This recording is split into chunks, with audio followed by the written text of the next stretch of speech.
was in Dresden. The Central Institute was in Dresden. This is pre-Hitler. This is pre-Hitler. Hitler came in 1933. This was 1931, 32, and part of 1933. And I was very fortunate. This is one of my great good fortunes.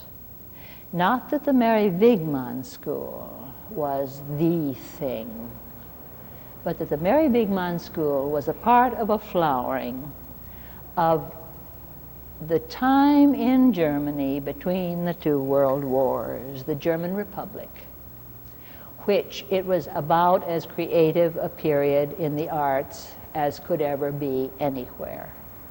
There was a lot of well,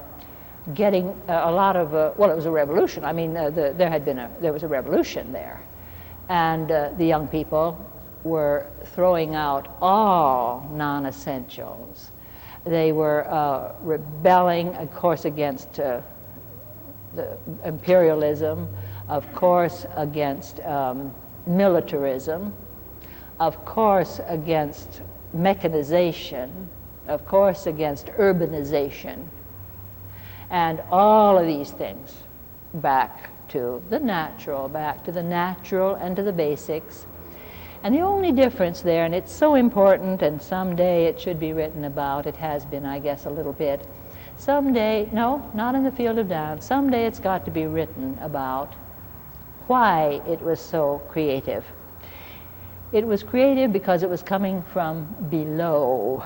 The Mary Wigman School was not a school of dance up here giving crumbs down to the masses. It had simply come up out of not only a nationwide, it was in all Central Europe, a need to get back to basics, to get the arts on a level that people could be active in them. In other words, recreational groups, dance, music, all the arts. Many schools experimenting in this period. It was before me, of course, Jacques Dalcroze, the musician, Rudolf von Laban, the dancer, painters innumerable, musicians innumerable. I would have to do a little research to remember those names. And it was a deeply democratic reaching out for the arts, for creative expression, for all people in the schools and recreational groups, resisting, as far as movement is concerned, just resisting violently any rigidly constructed rigid gymnastics. Now, Holly's been in Austria recently. It'll be interesting. I don't know, this was such a long time ago, it doesn't really relate very much to your experience.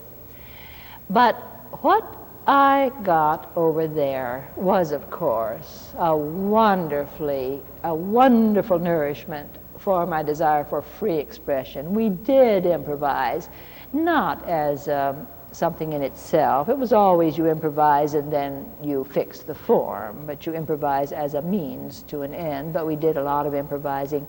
We had a lot of percussion instruments, which was new, very new at that time. In other words, you see, the history, I haven't said a thing about the history of dance. I've been talking too much about myself. The history of dance, of course, seems to me that dance is the creating of movement forms which satisfy for their very form. And why? Because it's expressive of some nameless feeling within us, the satisfying of some nameless hunger for rhythm and for the kind of movement form which dance provides. And I would, as far as I'm concerned, it's there wherever people are, it's there wherever people of any age are. You can almost see it in the birds and the animals. You can sometimes. You can see there are fantastically interesting stories of certain birds' dances. Why do you call them dances? Well, why does the bird make this? Well, we say he wants a mate. Well, he could do something else. He could just stand there and squawk or something. Why does he do this movement? Well, it feels right to him. He likes it, and it's expressing something in him. And I don't see how you can help but call it a dance element.